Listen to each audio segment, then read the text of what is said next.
¿Qué tal, estimados amigos y amigas? Les damos la bienvenida a una nueva edición de Mesa Política, un programa de entrevistas producido por la Asociación Otra Mirada y NTV Info.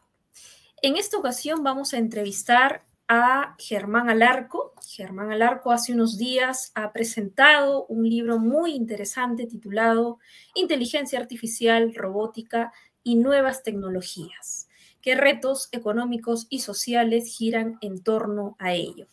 Germán Alarco es economista, muy conocido dentro justamente de los especialistas de la rama que él maneja. Es uno de los directores del BCR, profesor de la Escuela de Posgrado de la Universidad del Pacífico y miembro del CIUP. Él asimismo es autor y coautor de diversas publicaciones y artículos académicos a nivel nacional e internacional. Y como mencionaba, él ha presentado hace unos días este importante libro y lo tenemos en esta edición para poder conversar justamente sobre algunos temas que quedaron pues en el tintero el día de la presentación. Así que Germán, bienvenido a Otra Mirada y al programa Mesa Política.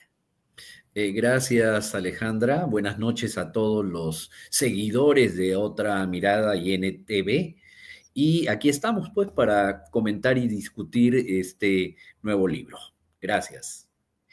Bien, Germán. Bueno, una de las preguntas que siempre surge, digamos, cuando hablamos de inteligencia artificial y está dentro también de la presentación de la carátula de tu reciente publicación, es esta interrogante entre el cielo y el infierno. Entonces, los que estamos justamente, somos parte de espacios que venimos discutiendo, investigando, pero también obviamente trabajamos, por ejemplo, ¿a qué nos referimos cuando hablamos que la inteligencia artificial está cambiando las nuevas relaciones sociolaborales en el mundo y, por supuesto, el Perú también va a tener un impacto, ¿no?, en estos espacios? ¿Qué nos puedes comentar al respecto? Sí, es decir, en realidad la inteligencia artificial, la robótica, la biotecnología y las otras tecnologías en curso cambian todo. Cuando uno hace el análisis económico de largo plazo, lo que hace es identificar ciclos económicos. Y en realidad lo que significa cada uno de estos ciclos son impulsos detonados por las grandes transformaciones tecnológicas. Aquí hay discusión sobre cuántos han sido los ciclos económicos. Esto es una idea que se genera desde Kondratiev, un ruso, luego es retomada por Schumpeter, luego es más reciente, también desarrollada por una venezolana, Carlota Pérez, y otros ingleses en el tema. El asunto es que estos cambios tecnológicos detonan transformaciones en todas las esferas. Es un cambio, diríamos, en la infraestructura, en la parte tecnológica productiva, pero que impacta en todo, hasta en lo cultural. Y cuando nos referimos al interrogante del título, es que efectivamente, dependiendo de cómo la utilicemos, de cómo la autorregulemos, de cómo la regulemos, va a ser el resultado. Y ese resultado en las economías de ingresos altos, obviamente que tienen sistemas de regulación más avanzados, es muy probable que pues tengan claros efectos positivos, pero el problema se hace evidente en economías de bajos ingresos, en economías fracturadas, en sociedades fracturadas, más complejas como la nuestra y la de muchos países subdesarrollados. Esto es, en positivo, un comentario, Alejandra, sería, y va a ser maravilloso que la robótica sustituya un brazo perdido, una pierna, en Dubái, y eso va a ser así. Pero la pregunta es si eso va a llegar a nuestra realidad, a la realidad de los peruanos. Y por eso esto de entre el infierno y el paraíso. Y el paraíso, exactamente, porque todavía pues es un tema en desarrollo, es un tema en el cual además hay muchos procesos que se están dando en paralelo, ¿no? Y por supuesto, nuestro país, que no es autárquico, está de alguna u otra manera inmiscuido. Pero hay algo importante con lo que tú has mencionado y que también está en debate justamente a nivel internacional, que tiene que ver con el tema de la independencia de las inteligencias artificiales, ¿no? O la cierta neutralidad o no presente que pueda haber. Entonces, hay un sector de especialistas que evidentemente menciona de que la inteligencia artificial es neutral, pero hay otro sector también de especialistas e investigadores, donde pueden haber economistas, especialistas sobre el tema, científicos sociales, que afirman que evidentemente las inteligencias artificiales en sus diversas expresiones no son neutrales. Entonces, para el público que nos está viendo, ¿no?, a través de Mesa Política, ¿qué le podríamos explicar al respecto? Así es, que no son neutrales. Los algoritmos que sirven para armar la inteligencia artificial responden a personas, responden a sociedades en particular. Y las personas tenemos comportamientos discriminatorios, por ejemplo. La data que se utiliza para la inteligencia artificial, parte de la que llaman Big Data, pues recoge las realidades que no son neutrales. Pongo un ejemplo. Si yo tengo un programa de inteligencia artificial para seleccionar personal, obviamente voy a trabajar con mucha data local, puede ser regional, internacional, y voy a ver, por ejemplo, que las mujeres o las personas de afroperuanas o afroamericanas ganan menos, tienen menores, en general, en promedio, trabajos de peor calidad que el resto. Y a partir de los algoritmos que se diseñen, ¿qué va a ocurrir? Que el sistema va a castigar a mujeres, va a castigar a grupos minoritarios, y en ese sentido no es neutral. Es decir, y por eso cuando se habla de la regulación de la inteligencia artificial ya a nivel de Europa, lo que se está pidiendo es transparencia, que se conozcan, obviamente se definen inteligencias artificiales, sistemas de alto riesgo, de prohibidas, de alto riesgo, de mediano riesgo, y lo que se está señalando es que estos algoritmos deben ser transparentes para evitar pautas de discriminación. Otro ejemplo que puede ser interesante, la inteligencia artificial predictiva de delitos. Yo lo que hago es incorporar en una gran base de datos a todas las personas que están en las cárceles, que han estado detenidas, y establezco sus características raciales, socioeconómicas, origen familiar, ubicación, etcétera, etcétera.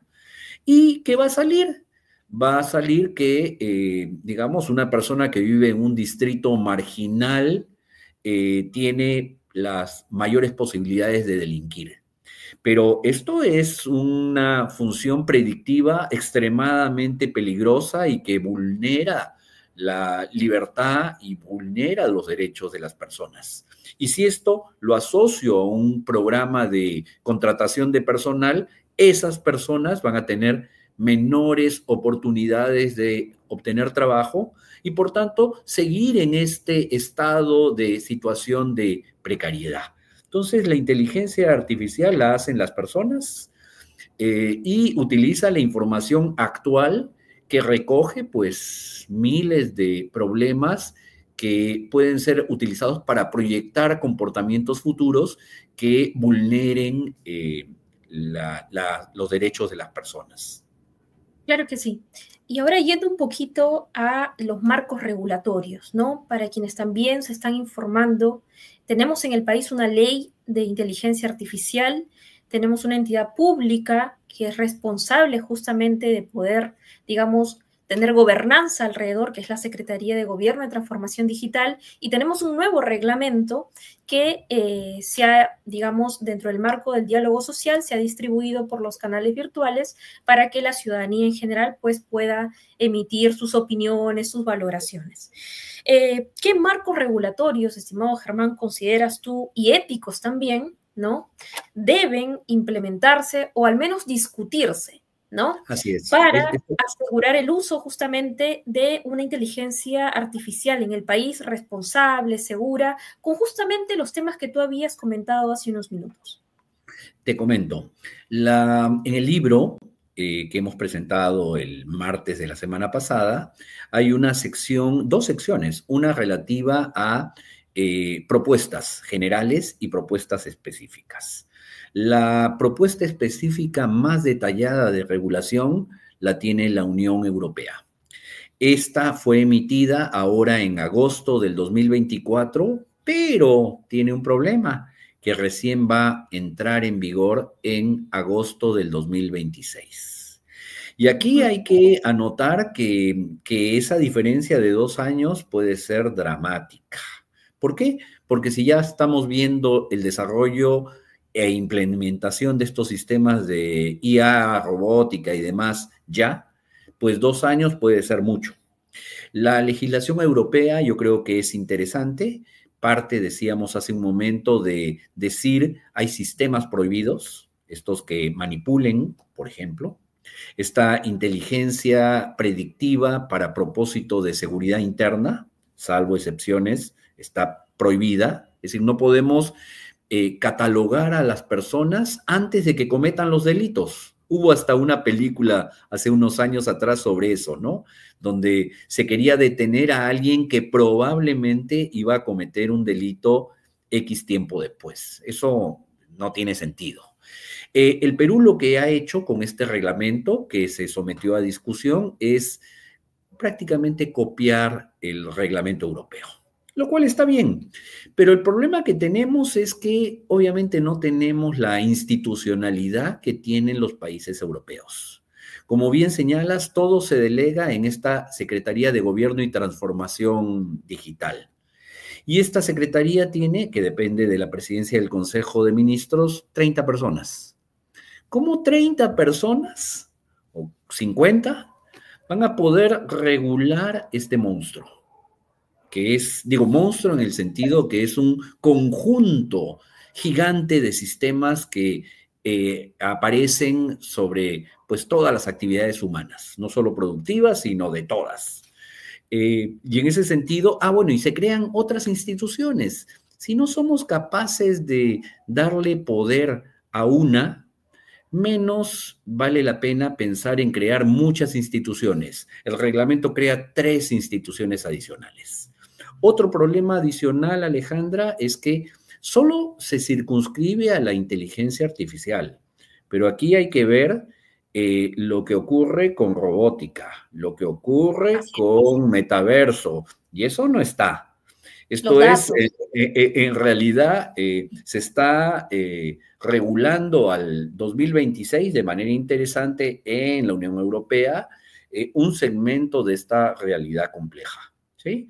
Y en este tema debe haber regulación, debe haber mucha autorregulación, pero pues el tiempo ha demostrado que la autorregulación pues en la mayoría de las veces no funciona. Entonces, este es un tema particularmente grave y a lo cual hay que agregar nuestras desafortunadas condiciones sociopolíticas institucionales, ¿sí?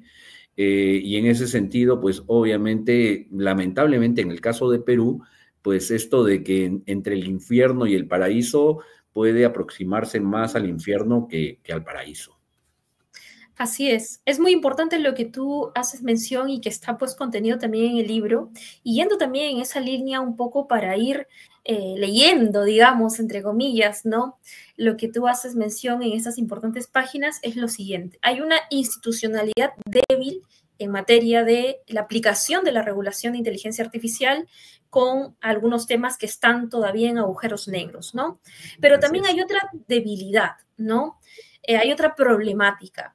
Y esta problemática tiene que ver con el tema de las habilidades digitales de los profesionales y de los nuevos profesionales que van a egresar, ¿no? Totalmente. Hay una ausencia de capacitación o hay una falta de discusión de la capacitación, ¿no? De talento especializado. Hay una brecha significativa en la formación de profesionales en áreas claves de la inteligencia artificial, la programación, el análisis de datos, por ejemplo, la propia ética, ¿no? De la inteligencia artificial. Hay la falta de educación, podríamos hablar, pero ¿tú consideras que también esto podría ser una problemática que pueda aunar, por ejemplo, a otro de los grandes temas que giran en torno de la inteligencia artificial, que es la automatización. Así es. ¿Qué nos podrías comentar al respecto? Muy buena pregunta también. Es decir, todos los estimados en el libro, quiero comentar, tiene 4 grandes capítulos. Uno es el relativo a cómo estas nuevas tecnologías pueden configurar un nuevo ciclo económico. Lo segundo que se hace es ver el lado positivo, ¿sí? Porque no se trata de ver todo lo negativo. Se trata de ver cuáles son los avances, cómo esos avances pueden contribuir a la parte productiva, a la mejora de la calidad de vida, a las pequeñas y a las micro y pequeñas empresas, cómo puede contribuir a la transición ecológica, porque el instrumento de la automatización con la inteligencia puede ser genial para el tema de la transición ecológica.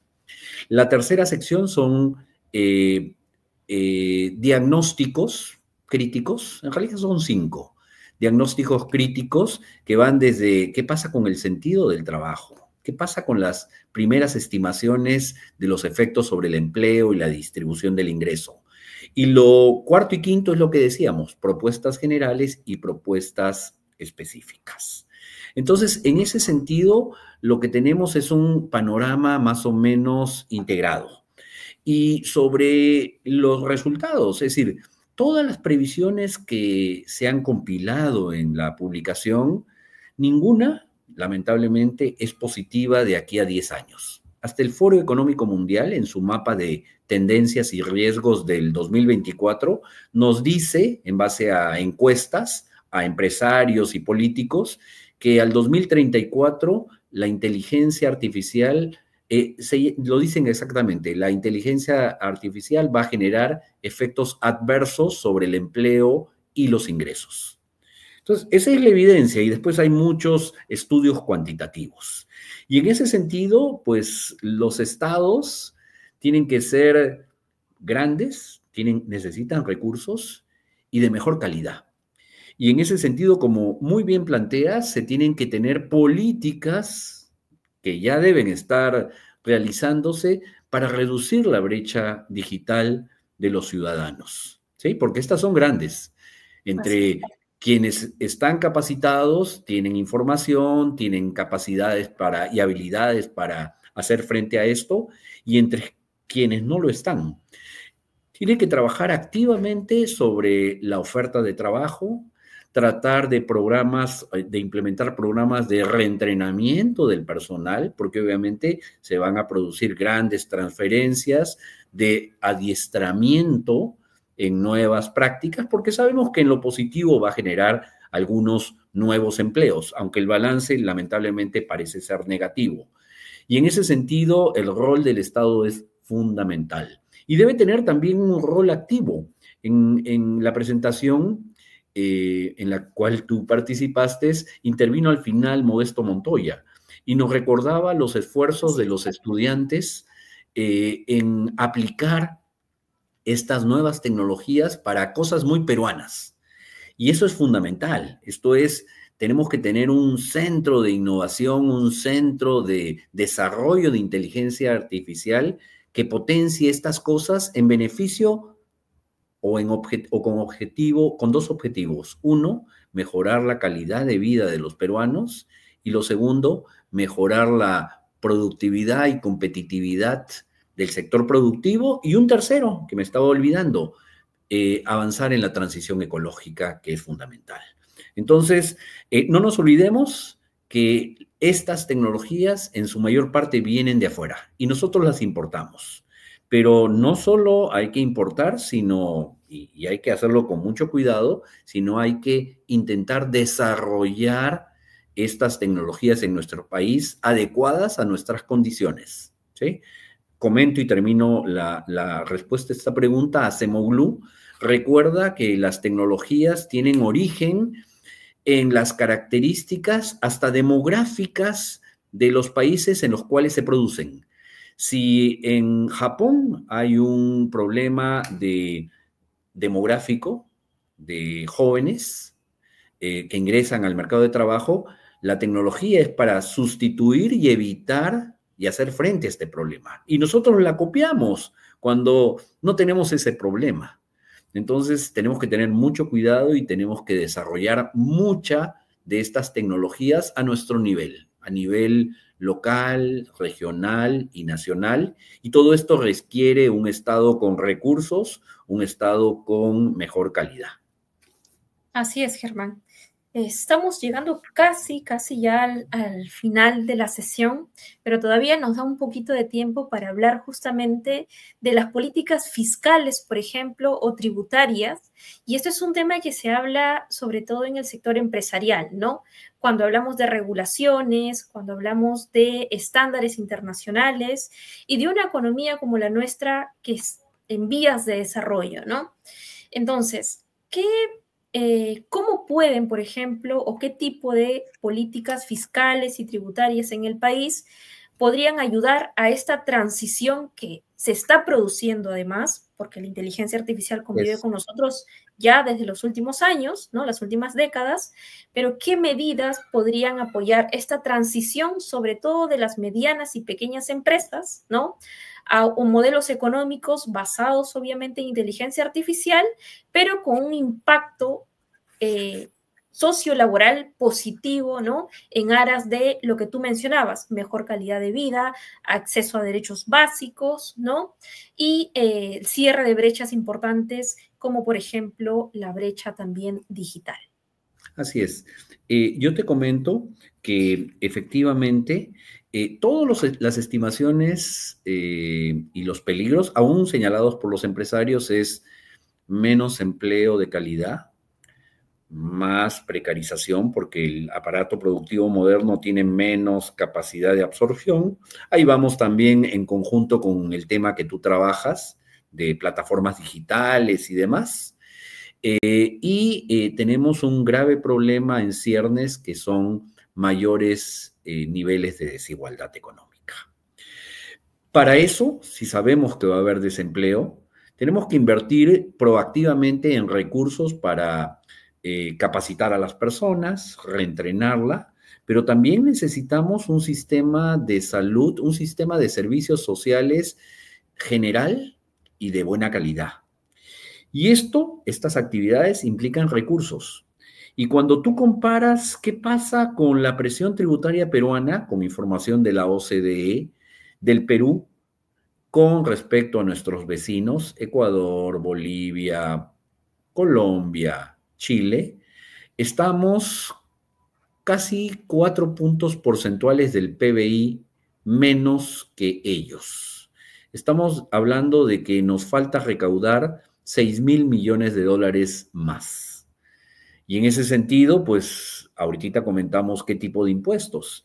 Y si metemos a Brasil en la comparación, el monto se eleva a casi 10,000 millones de dólares. Eso es lo que necesitamos para estar al nivel de nuestros vecinos.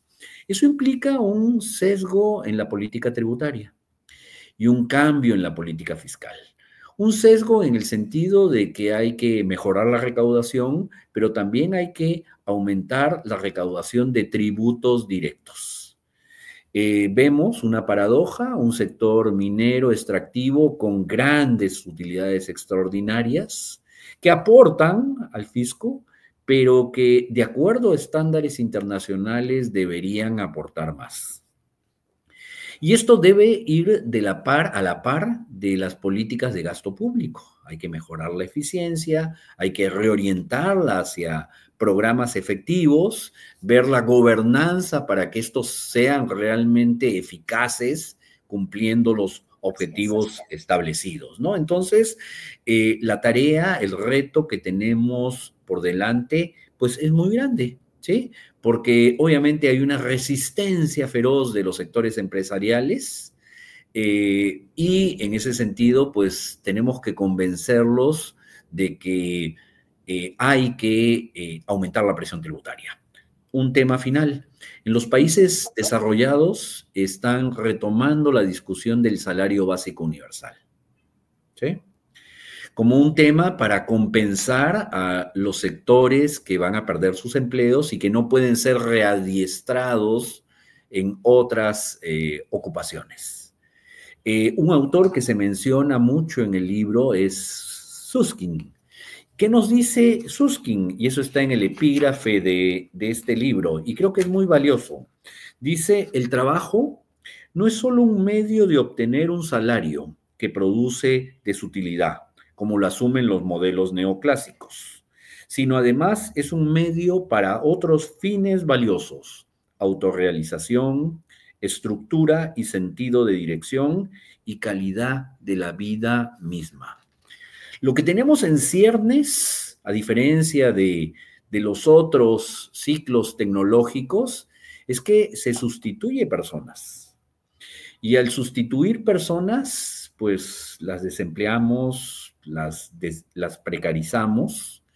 Y aun cuando en las economías desarrolladas se les pueda subsidiar, eso genera insatisfacción, porque no podemos ser objeto de un subsidio permanente. Es decir, necesitamos el trabajo para realizarnos, para dar sentido a nuestras vidas. Y en ese sentido, este tema, por eso decimos entre el infierno y el paraíso, es muy, muy delicado. Y en ese sentido, el objetivo de este libro es, dice aquí anoto, informar, alertar, proponer e iniciar una discusión para mitigar riesgos y potenciar sus ventajas. Yo creo que esa es la tarea que tenemos por delante, es una gran actividad que tenemos que desplegar, pero que es indispensable por el bien de todos. Así es, estimado Germán. Sin duda quedan todavía muchas interrogantes, pero por lo mismo de que es un tema en desarrollo, es todo un cambio en desarrollo. Tú hablas de una cuarta, una quinta revolución industrial en ciernes, ¿no? Y con mucha información que evidentemente en este contexto tan importante de discusiones también internacionales, pues varios de los sectores involucrados, del sector empresarial, del sector de trabajadores, del sector de la propia sociedad civil y por supuesto los hacedores de políticas públicas, termina siendo un elemento fundamental. Germán, queremos terminar preguntándote dónde podemos encontrar tu libro. Bueno, recordar que es un libro también auspiciado, apoyado por Otra Mirada. Por el momento, ahora está simplemente en la librería El Virrey en Miraflores, pero esperamos que a partir de mediados, finales de esté en otras librerías a nivel de toda Lima, ¿sí? El libro recién se acaba de presentar, esperamos que tenga acogida. Creo que puede ser útil para dilucidar lo que se nos está viniendo y que puede ser entre positivo como muy negativo. Muchísimas gracias, Alejandra, por esta oportunidad, y sé que mis temas están en el lindero con los tuyos y que son realmente temas también de preocupación. Muchas gracias, Germán, a ti por participar en esta nueva edición de Mesa Política.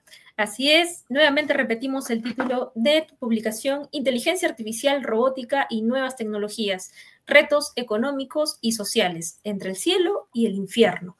La reciente publicación de Germán Alarco, y por supuesto a todos nuestros amigos y amigas los invitamos a la siguiente edición de Mesa Política, programa producido por la Asociación Otra Mirada y NTV Info.